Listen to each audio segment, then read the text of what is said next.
Hi everyone and welcome to another video. So in this video, let's see how to create the registered as well as the trademark symbol in Excel. So there are pretty easy ways to do this. The first one is, just by going to Insert tab. Under Insert tab, you will find the symbol option. Under symbol option, you can, just scroll through and look for it, or you can just come to special characters. And under here, you will find both registered as well as trademark.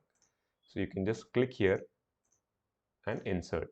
So now you can see it's inserted. Let me also insert the trademark symbol. I'll go to symbol again, and under special characters I have trademark. So this is the easiest way. Now there are keyboard shortcuts as well. So for example, for registered, what you can do is you can press Alt and 0174 on your keyboard.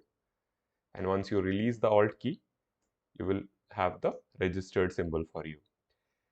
Another method is you can use a formula called CHAR, char, and you can input the number 174, close the bracket, and there you have it. So the first one is directly using the insert tab, second one is a keyboard shortcut, and the third one is a formula. Similarly, the keyboard shortcut for trademark is Alt 0153, and there you go.